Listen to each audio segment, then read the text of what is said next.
Assalamualaikum warahmatullahi wabarakatuh. Berjumpa lagi bersama pecinta bola sejati. Apa kabar sahabat pecinta bola sejati? Semoga hari ini kita selalu dalam keadaan sehat walafiat. Hari ini saya akan membagikan video Firzi Idris dan Akmal Marhali kritik taktikal Indra Safri. Untuk mengikuti informasinya lebih lanjut, mari kita simak videonya bersama-sama. Pemain-pemain kita, karena ya mau nggak mau kan kita juga bisa lihat pemanasan timnas kita menjelang turnamen ini kan disiarkan ya. Kalau disiarkan kan otomatis ada rekamannya ya. Mungkin rekamannya itu udah dipakai, dipantau dan dijadikan bahan evaluasi oleh tim kepelatihan Iran, dan ini juga ya membuat kita kemarin strateginya kurang begitu mumpuni. Atau mungkin itu bagian dari strateginya Coach Indra kali. Nggak dapat kesempatan maksimal. Kenapa? Mungkin Coach Indra pengennya save energi gitu loh. Jadi itu bagian dari strategi gitu. Mungkin artinya fokus ke laga yang kedua nanti lawan Uzbek. Logikanya seperti itu nggak sih kira-kira? Ya nggak juga sih sebenarnya. Kalau turnamen kan bener kata Mas Amal tadi, mau mulai turnamen seharusnya memang harus dengan baik ya.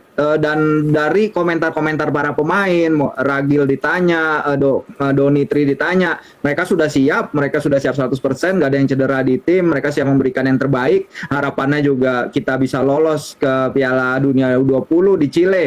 Tapi ya memang kita lihat dalam eksekusinya ternyata nggak semudah yang dipersiapkan dari jauh-jauh hari ini. Jadi emang harapan kita adalah di laga kedua ini mungkin ya tidak mudah tentunya menghadapi Uzbekistan, yang kita kemarin 2023 ketemu Uzbekistan. Salah satu pemain mereka, Abdulkadir Kozanov, akhirnya dianggap cukup bagus untuk memperkuat Manchester City, dan level sepak bola Uzbekistan sudah sampai situ. Perkembangan pemain mereka, tier level kompetisi mereka, kita udah lihat beberapa kali bertebaran di media sosial bagaimana mereka mengembangkan grassroots football mereka. Kalau tadi Mas Amal juga udah bilang soal bagaimana memupuk soal perkembangan sepak bola yang nggak hanya situasional, yang nggak hanya sekali-sekali, tapi memupuk untuk masa depan, dan ini yang masih kita harus pelajari dari Uzbekistan. Mungkin maksudnya Bung Firzi adalah meski sama-sama U20, tapi starting point kita Indonesia lawan Iran itu beda ya. Kita mungkin baru satu, Iran sudah di titik 10 begitu.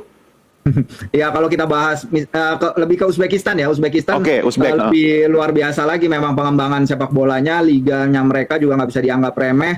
Pun Iran juga kita tahu tadi udah 4 kali mereka jadi juara di kategori umur ini. Timnas senior mereka senantiasa bermain di Piala Dunia, pemain-pemain mereka nembus Liga Inggris sudah, Liga Italia sudah, Liga Spanyol sudah. Jadi memang ya pasti kalau kita katakan stat mereka udah di atas. Dan jangan lupa klub-klub mereka juga senantiasa bermain di Champions League Elite ya, bersanding dan lolos ke level berikutnya. Persepolis dan lain-lain adalah tim-tim kuat di level Asia. Jadi mereka ini memang bisa dikatakan lebih dari level kita yang untuk sekarang ini. Oke.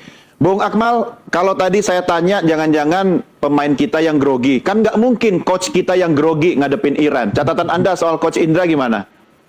Ya, buat Coach Indra ini Piala Asia sebenarnya bukan yang baru ya. Sudah setidaknya sekarang sudah kesempatan ketiga yang diberikan.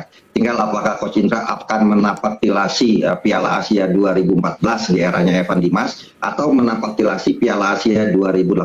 Saya coba ungkap secara data. Di Piala Asia 2014 kita itu partai pertama kalah dari Uzbekistan 1-3. Kemudian di partai kedua kalah 0-1 dari Australia, dan di partai terakhir kita kalah 1-4 dari Uni Emirat Arab. Ketika itu kita menjadi juru kunci. Walaupun ketika itu eranya Evan Dimas disebut sebagai golden generation-nya tim atau sepak bola Indonesia yang diharapkan bisa menjadi tim nasional senior masa depan. Tapi faktanya sampai saat ini ternyata yang tersisa tinggal Dimas Derajat, itu pun masih sering berkutat dengan cedera, beberapa kali dipanggil bahkan tidak dimainkan di eranya Coach Sintayong. Yang kedua, Indra Safri itu pernah dipercaya menjadi pelatih juga di Piala Asia 2018. Di partai pertama menang 1-3 melawan Cina Taipei. Di partai kedua kalah 5-6 dari Qatar. Kemudian di partai terakhir menang 3-1 lawan Uni Emirat Arab, dan akhirnya Indonesia ketika itu lolos ke fase perempat final, dan di perempat final kalah 0-2 dari Jepang. Artinya tinggal apakah yang sekarang kesempatan ketiga ini Coach Indra Safri akan menapaktilasi yang 2014 atau kemudian menapaktilasi 2018 di mana mampu membawa tim nasional Indonesia lolos sampai perempat final, ketika itu mengoleksi 6 poin dengan salah satu kekalahan dari Qatar dengan skor 5-6. Artinya sekarang kita kalah di partai perdana, masih ada 2 pertandingan lagi ketika berhadapan dengan Uzbekistan dan juga Yaman. Cuma permasalahannya lagi bahwa Uzbekistan ini harus kita berikan catatan khusus seperti tadi disampaikan oleh Firzi, bahwa mereka pembinaan usia mudanya sangat luar biasa. Bahkan tahun lalu mereka ini juara di Piala Asia yang datang di Cina ini sebagai atau berstatus sebagai juara bertahan dengan materi pemain yang juga cukup mumpuni di semua lini. Ini juga harus menjadi catatan, dan apalagi tadi saya sampaikan bahwa Coach Indra Safri ini punya mimpi buruk setiap berhadapan dengan Uzbekistan, selalu kalah. Dan ini mungkin menurut saya PR yang harus dibenahi oleh Coach Indra Safri untuk ke depan berhadapan dengan Uzbekistan pada 16 Februari nanti. Yang pertama adalah mengembalikan mentalitas para pemain agar mereka tidak terlalu terbebani dengan kekalahan telak 0-3 dari Iran, karena 2 pertandingan masih sangat menentukan. Kalau kita bisa menang di 2 pertandingan ini, peluang kita untuk lolos perempat final sangat besar. Namun demikian, bukan cuma sekedar membenahi mental, tapi juga harus tim analisis harus lebih jeli lagi untuk punya data statistik dan analisa dari pertandingan ketika Uzbekistan mengalahkan Yaman 1-0. Dari sini mungkin akan bisa dilakukan analisa ya. Kalau analisanya bagus, maka kita akan bisa melihat sisi lemah dari Uzbekistan di pertandingan ke depan. Cuma permasalahannya adalah kita bisa melihat sisi lemah Uzbekistan. Apakah tim kita saat ini sudah sangat kuat? Nah, ini problemnya gitu kan. Dari sisi misalnya saya secara objektif ingin mengatakan bahwa sejatinya level sepak bola Indonesia, walaupun orang banyak yang kemudian ramai mencaci maki ya, level sepak bola kita belum sampai kepada level Asia yang secara sesungguhnya. Kita baru sebatas memberikan kejutan-kejutan di level Asia. Untuk berhadapan dengan tim punya karakter seperti Iran, seperti Uzbekistan, ini mungkin harus punya effort lebih untuk bisa meraih kemenangan. Dan ini akan menjadi PR tentunya buat Coach Indra Safri, ditambah tadi misalnya catatan dari Firzi bahwa jangan sampai strategi bermainnya monoton sehingga kita kemudian hanya mengandalkan permainan individual pemain, ditambah lagi misalnya taktik strategi Coach Indra Safri yang filosofinya adalah pendek-pendek panjang. Nah, jangan sampai kemudian ini tidak ada improvisasi atau tidak ada tidak ada perubahan permainan seperti ketika berhadapan dengan Iran. Kalau kita tidak mengubah gaya main seperti melawan Iran, maka akan berat untuk berhadapan dengan Uzbekistan. Oke. Recovery, kesiapan mental ya. Oke, sudahlah. Ini kan sudah 3-0 sama Iran gitu kan. Nah, sekarang fokus sama Uzbek. Apa yang bisa Anda sampaikan buat timnas kita? Ya, ini kan persis apa yang disimulasikan di Under 20 Challenge Series kemarin ya di Sidoarjo, bahwa waktu recovery yang pendek ini jadi perhatian dan juga udah jadi strategi dari tim pelatih untuk mengatasinya. Kalau kita lihat memang di Sidoarjo katanya nggak pakai kekuatan penuh gitu, ada dilakukan rotasi-rotasi. Ketika itu Jens juga nggak bisa main karena cedera lutut, tapi sekarang dia udah main dan fit, dan dia kemarin nggak mau terlalu kritik ke satu pemain, tapi dia juga sempat melewatkan satu kesempatan depan gawang ya, yang at least harusnya itu bisa jadi sundulan on target gitu. Jadi kepercayaan diri harus dibangkitkan. Kalau kata Donitri, memang di tim ini ada tim psikolog ya yang membantu mereka untuk mempersiapkan diri lebih baik, ya itu juga penting sih untuk mengangkat mentalitas anak-anak. Karena kalau catatan lagi ya tadi Mas Akmal juga bilang bagaimana Coach Indra ini 2014 gagal lolos, 2018 lolos, tapi yang jadi catatan penting memang adalah 2018 kan kita bermain di Indonesia ya, bermain di GBK, jadi itu adalah big factor juga, ditonton depan 30.000 penonton, anak-anak juga pasti terpacu untuk lolos. Nah sekarang masalahnya kita kan emang kalau turnamen diadakan di luar negeri, permainan kita lihat kemarin ada supporter Indonesia yang datang, tapi mungkin di bawah 30 orang gitu, nggak sebanyak kalau misalnya kita main di Qatar kemarin di Piala Asia U23. Pasti itu memberikan perbedaan juga. Jadi ya Coach Indra dan tim sudah pasti tahu kondisi tim, sudah mensimulasikan hal ini sebelumnya dengan tingkat laga yang turnover pertandingan yang sebentar. Pasti mereka sudah menyiapkan strategi dan cara mengatasinya, dan harapannya sih permainannya bisa lebih berkembang ketimbang di laga pertama kemarin itu sih Mas. Kalau Bung Firzi lihat grup C ini buat timnas kita ini grup neraka nggak sih?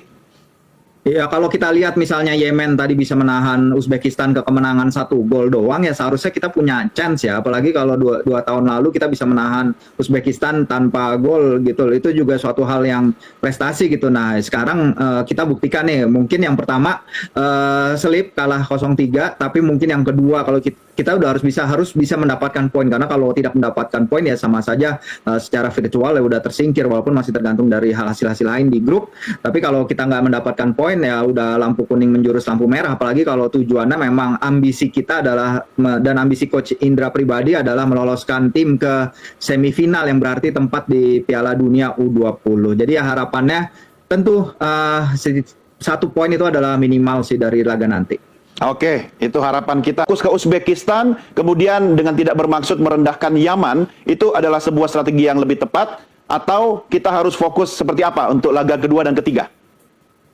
Ya, ini laga yang berat ya buat Uzbekistan misalnya. Mereka kalau bisa menang melawan Indonesia pasti bisa dipastikan mereka setidaknya satu kakinya sudah di perempat final, dan pastinya Uzbekistan yang saat ini di pertandingan kali ini akan berbeda dengan Uzbekistan ketika 2022 ketika kita mampu menahan Uzbekistan 0-0. Kenapa? Karena ketika itu Uzbekistan sudah dinyatakan lolos di partai ketiga melawan Indonesia. Dia menurunkan semua pemain-pemain pelapisnya sehingga kita bisa menahan imbang mereka 0-0 ketika itu. Tapi di pertandingan kali ini adalah pertandingan yang justru sangat menentukan, karena ini merupakan pertandingan kedua yang harus dilakukan oleh kedua tim. Buat Indonesia kekalahan maka akan membuat kita harus mengangkat bendera putih di Piala Asia ini, dan itu adalah gambaran kegagalan kita di Piala Asia kali ini. Tapi kalau bisa menang itu akan membuka kans, karena di partai terakhir melawan Yaman tentunya akan menjadi partai hidup mati, walaupun di kualifikasi kita hanya bermain imbang 1-1 melawan Yaman, tim yang sejatinya prestasi terbaiknya adalah perempat final Piala Asia pada 1975.